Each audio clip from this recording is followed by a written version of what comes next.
En el nombre del Padre, y del Hijo, y del Espíritu Santo. Amén. Por favor, siéntense. Nuestra primera reflexión fue sobre la samaritana, el encuentro que ella tuvo con el amor verdadero. Descubrir el amor es dejarse descubrir por el amor. Esa es la frase principal de esa predicación. Pero luego vamos a tomar otro personaje que es especialmente querido para nosotros los dominicos. Te estoy hablando de San Pablo, por supuesto. Esta vez se trata de un hombre encontrarse con el amor verdadero. Uno asocia a la mujer con ese aspecto más emocional, más afectivo. La mujer es mucho más sensible, usualmente, al misterio, a la riqueza, al poder del amor. Entonces es bueno tener también una referencia masculina. ¿Qué significó para Pablo encontrarse con el amor verdadero? Y aquí creo que nos puede orientar empezar por ver esa expresión, verla más de cerca, amor verdadero. Ahí estamos uniendo el amor y la verdad. El amor tiene que ver con los afectos, tiene que ver con la voluntad, la verdad tiene que ver con el conocimiento, tiene que ver con la inteligencia. Y tienen que saber juntarse esas dos, tienen que saber encontrarse el amor y la verdad. Tiene que ser posible no solo el amor verdadero, sino la verdad amorosa. Y ese va a ser nuestro polo de reflexión en esta predicación. El amor verdadero es una verdad llena de amor, o el amor verdadero es verdad amorosa. Indudablemente suena mucho más familiar a nosotros, como que es mucho más común decir amor verdadero.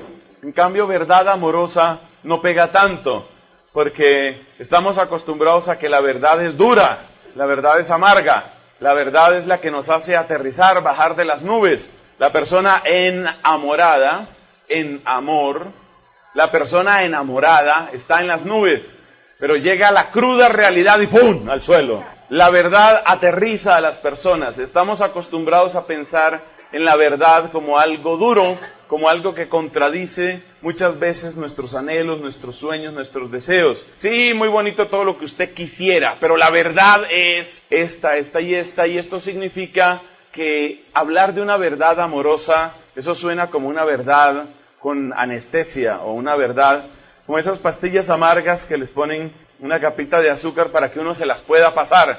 Uno se pasa la pastilla, pero es una verdad endulzada. De pronto la expresión verdad amorosa suena a verdad endulzada. Y una verdad endulzada, de pronto tememos que va a ser menos verdad.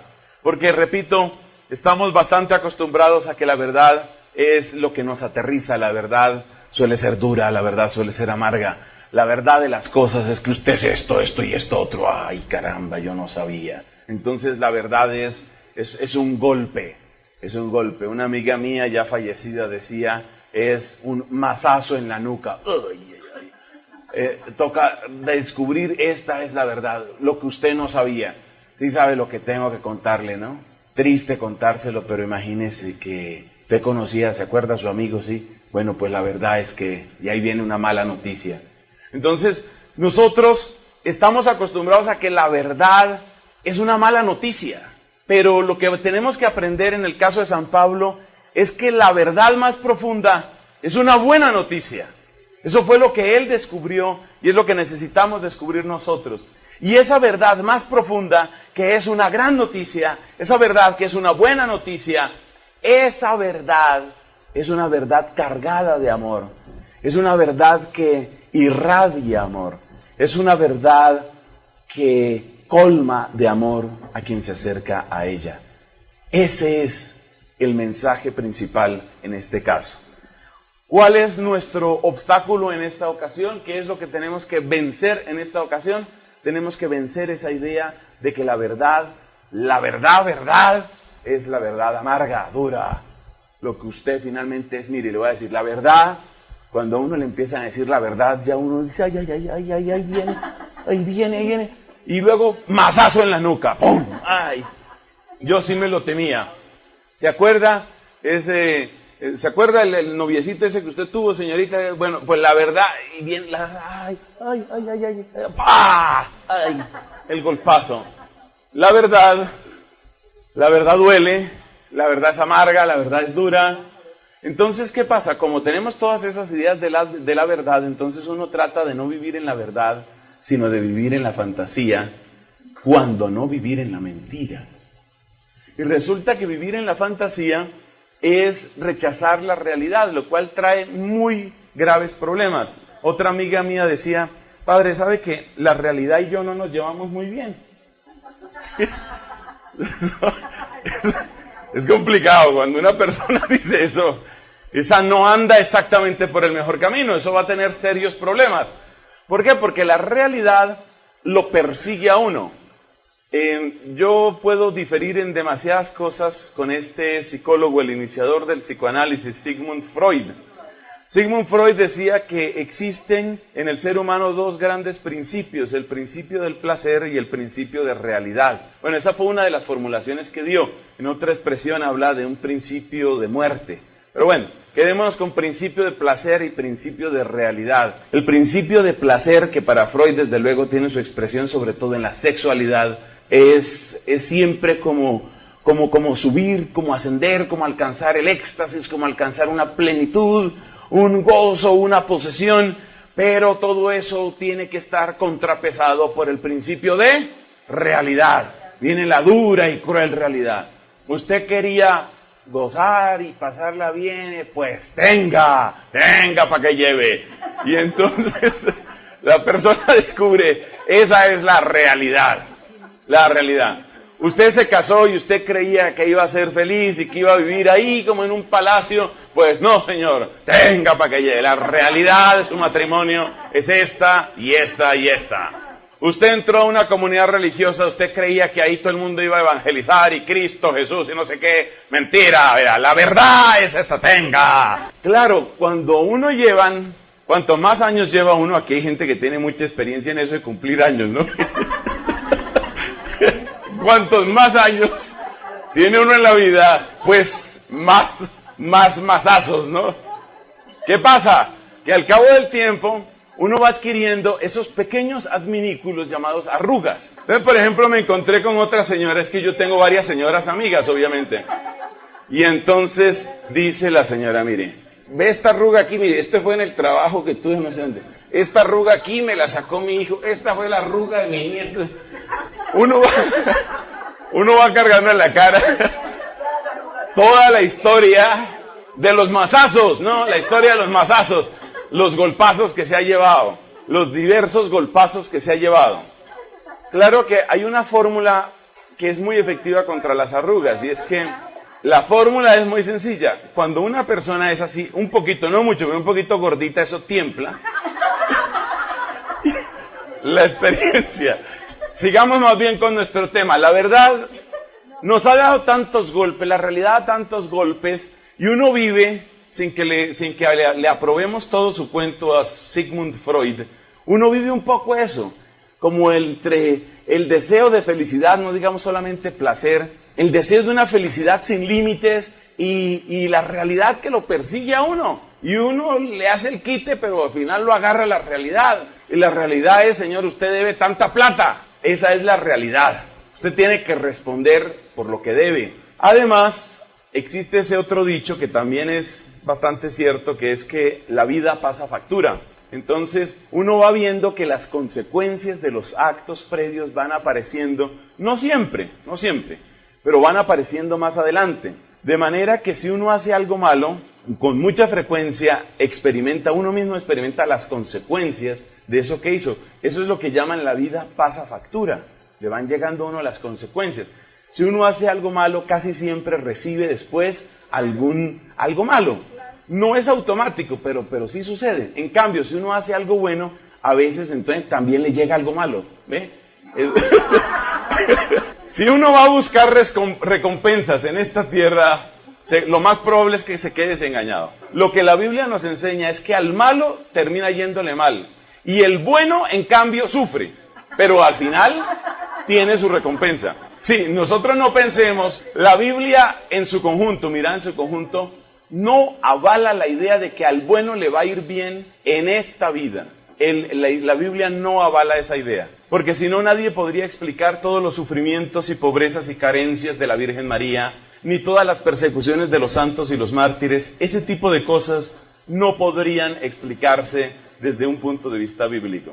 Queremos entonces encontrar la verdad amorosa, queremos encontrar la verdad más profunda y estamos convencidos de que esa verdad es la que se predica en el Evangelio, esa verdad es la que encontró un hombre como San Pablo. Pero para llegar a esa verdad amorosa hay una cosa que es cierta, y es que primero hay que pasar, efectivamente sí hay que pasar por la verdad amarga.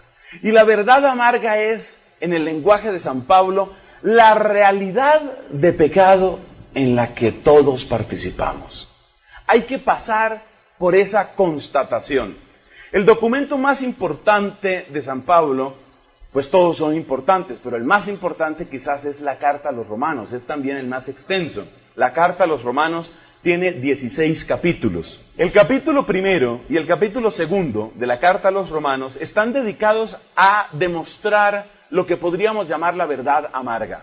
Y lo que nos enseña San Pablo es que solo el que llega a conocer en toda su extensión, por lo menos en su extensión, no en toda su profundidad, porque eso es inagotable, pero el que llega a conocer en toda su extensión la verdad amarga, luego tiene una gran opción de conocer la verdad amorosa.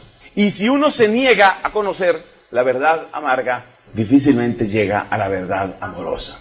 Es algo parecido a cuando se hace una excavación, por ejemplo, para sacar gas natural o para sacar petróleo. Hay que pasar primero por una capa supremamente dura, muchas veces una capa de roca, porque los yacimientos petrolíferos no se encuentran, pues hay unos pocos, pero esos ya se los han consumido hace rato. Los yacimientos petrolíferos no se encuentran a flor de tierra, se encuentran debajo de capas de roca. Entonces hay que pasar por una capa dura para llegar a ese tesoro, a ese petróleo en este caso. Pues lo mismo sucede, mis hermanos, lo mismo sucede con el caso de esta verdad. Hay que pasar por la verdad amarga para llegar a la verdad dura. Y lo que hace San Pablo en su carta a los Romanos, capítulos 1 y 2, es mostrar esa verdad amarga, es decir, el poder que el pecado tiene en la vida humana. Esto hay que tenerlo no solo como una constatación general, no basta con decir hay pecado en el mundo, no basta con decir hay pecado por ahí.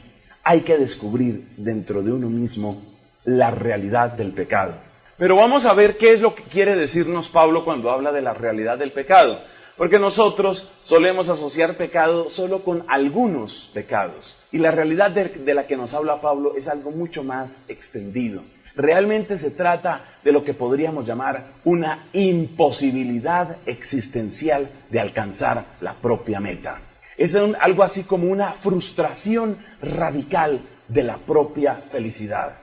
Cuando San Pablo habla en la carta a los Romanos capítulos 1 y 2, cuando nos habla de esa verdad amarga, lo que hace es mostrar cómo, tanto en el mundo de los paganos como en el mundo de los judíos, finalmente el ser humano sufre una profunda frustración.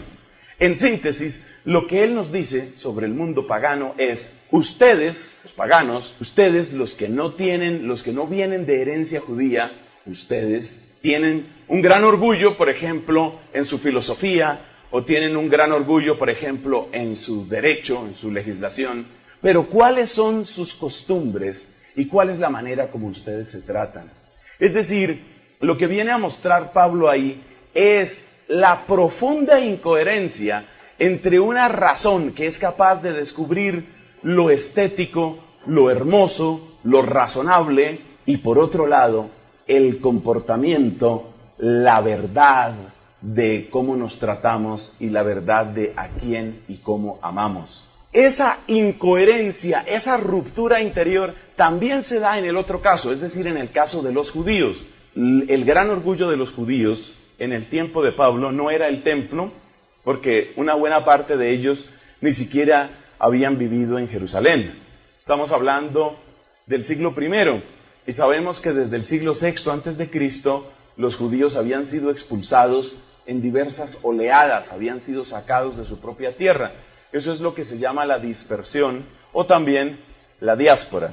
Los judíos estaban en la diáspora, ellos no tenían cómo enorgullecerse de su templo, excepto los que estaban muy cerca del templo, los que vivían en Jerusalén. Pero no era el templo, no eran los sacrificios. El orgullo de ellos era: tenemos la verdad de Dios, conocemos la voluntad de Dios a través de la ley. Pero nuevamente aquí San Pablo lo que viene a decir en últimas en la carta a los romanos es, ¿de qué sirve que tú tengas todo ese conocimiento sobre la ley si vamos a ver cuál es tu comportamiento, cuál es tu vida? Y lo que encontramos es que tú dices, por ejemplo, que no se robe, pero tú robas, tú dices que no hay que mentir, pero tú mientes y así sucesivamente.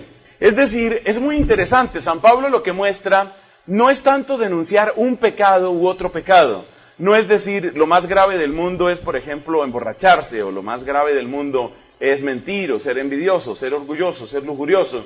Lo que le interesa mostrar a San Pablo sobre todo es que a lo largo y ancho de la raza humana hay una profunda incoherencia entre el ideal que llegamos a descubrir y la verdad de lo que vivimos. O podríamos decir, entre nuestra razón y nuestras obras.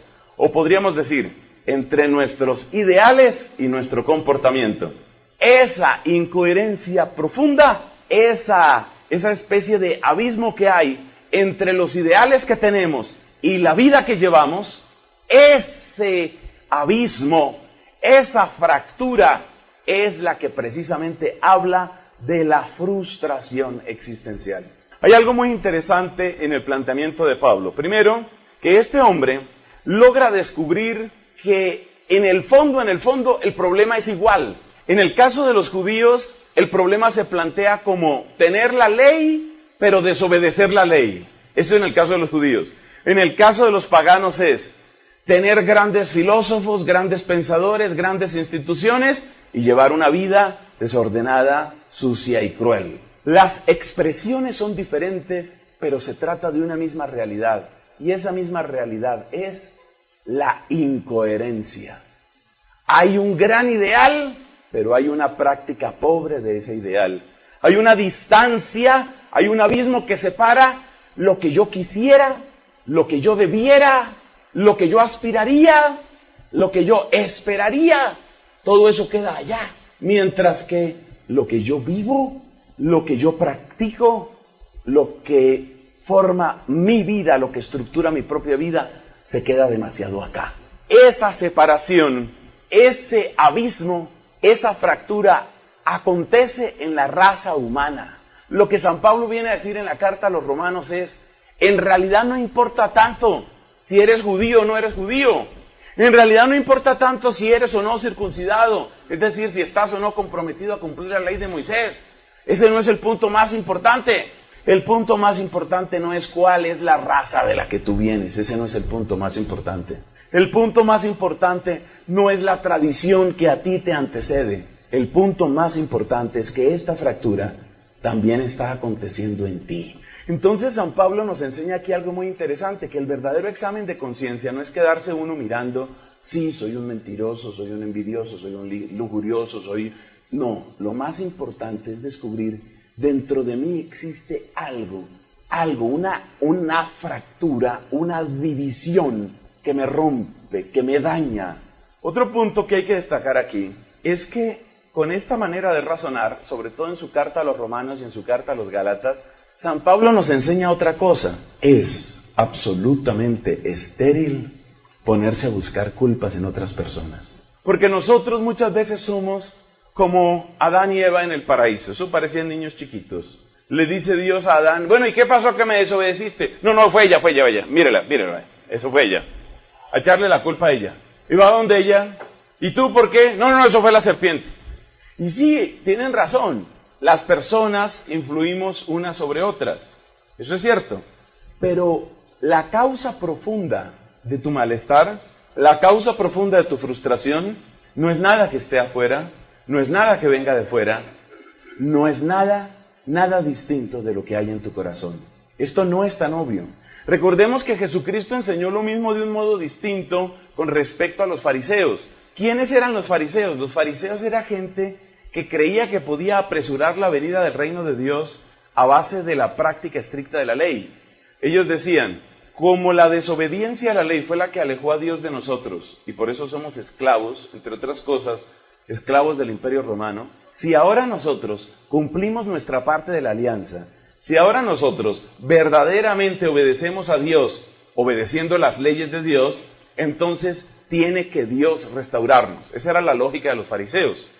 Y esto es bueno saberlo porque esa fue la lógica en la que vivió San Pablo la mayor parte de su vida. Hasta el día en que Cristo salió a su encuentro.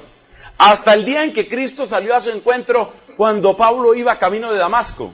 Ahí Cristo salió al encuentro de Pablo. Pero hasta ese día, la lógica, el modo como funcionaba el cerebro de Pablo era con la estructura farisea. Y la estructura farisea se sintetiza en esto. Si nosotros fuimos los que desobedecimos a Dios y así rompimos la alianza, la manera de reparar la alianza es cumplir estrictamente todos los mandamientos de Dios. Pero como la desobediencia fue desobediencia de todo el pueblo, la obediencia tendrá que ser obediencia de todo el pueblo. Y por consiguiente, no es solamente que cada uno se preocupe de ser fiel a Dios, sino que cada uno tiene que obligar a todos los demás a que cumplan la ley, porque somos un solo pueblo, y por uno que desobedezca ya el pueblo es desobediente.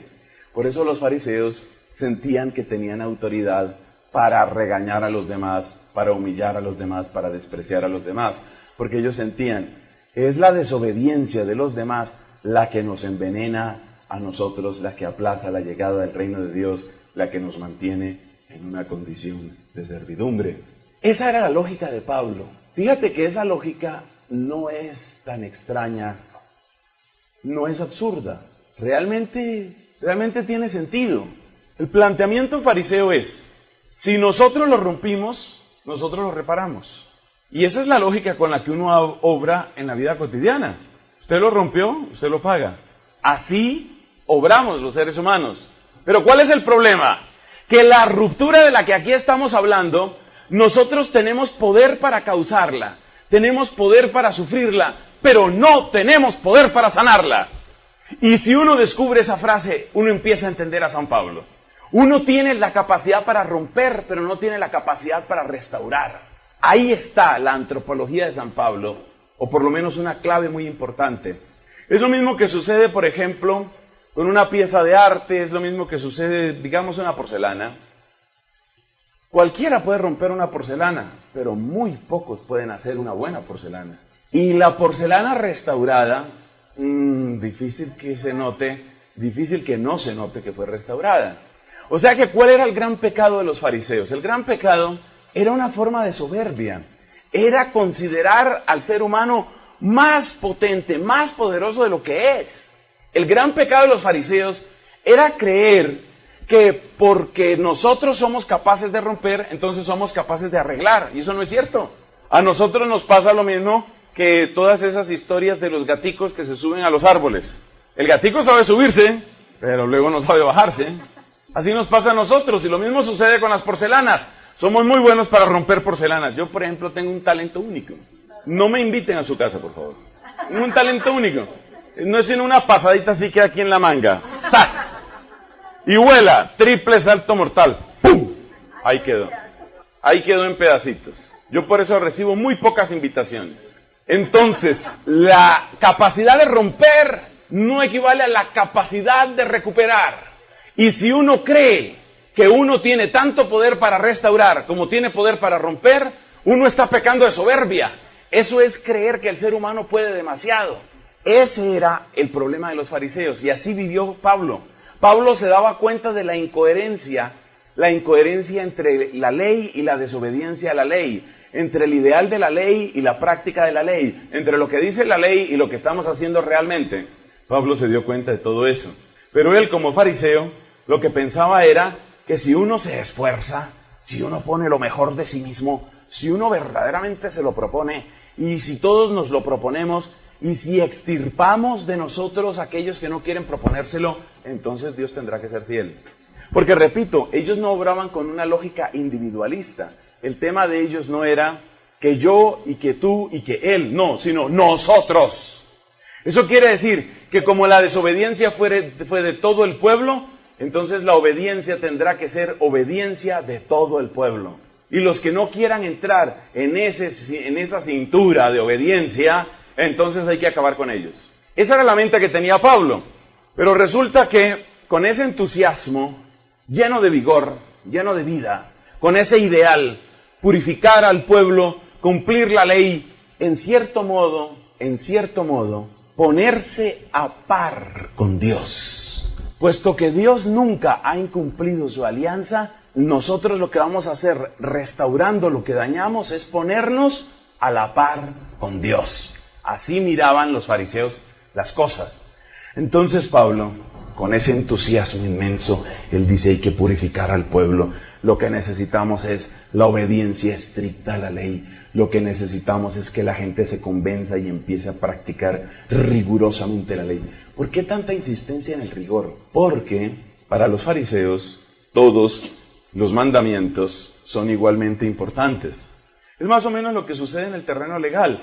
Si por ejemplo usted y yo tenemos un contrato y en el contrato hay 27 cláusulas, usted va a tener un problema conmigo o yo voy a tener un problema con usted si usted incumple una, cualquiera de ellas que sea. El incumplimiento de una sola cláusula, cualquiera que sea, ya es motivo para una acción legal. Este señor no cumplió con tal parte de su contrato. Entonces los fariseos tenían esa misma lógica. Ellos habían hecho la cuenta de todos los preceptos, hasta los más diminutos, hasta los más chiquitos, y por eso se esforzaban en aclararse, a ver cuántos pasos puede dar una persona en sábado antes de romper la ley del sábado. ¿Cuántos pasos se pueden dar? A ver, bueno, y si la persona da pasos más largos y entonces se fatiga, ¿ahí rompió el sábado o no rompió el sábado? Por eso ellos estaban obsesionados con esa clase de cosas, porque ellos decían: cuando cumplamos todo, eso era la ley por la ley. Cuando se cumpla absolutamente todo, hasta el último detalle, hasta el más pequeño detalle, en ese momento estaremos, como quien dice, paz y salvo con Dios. Aquí no le paramos enfrente a Dios y le decimos: bueno, ya se le cumplió su alianza, ahora sí. Y los que no quieran entrar en ese plan, pues están haciendo daño a todos. Y los que están haciendo daño a todos merecen el castigo de todos. Si una persona, Dios nos libre, si una persona dijera: oiga, sucede que yo aquí tengo una bomba y voy a hacerlos volar a todos ustedes en pedacitos, pues ese es un enemigo de todos nosotros. Entonces nos toca neutralizar a ese loco, nos toca neutralizarlo como sea, porque el tipo va a acabar con todos. Los fariseos tenían esa clase de lógica. Ellos decían: los que no entren en este régimen del cumplimiento estricto, aquí se cumple la ley. Se cumple porque se cumple. Y por eso a Jesús también lo miraban con lupa, a ver qué era lo que iba a hacer. ¿Sí ve? No se lavó las manos. ¿Sí ve? Curando en sábado. Pero obviamente esto los hacía profundamente miopes al misterio del amor.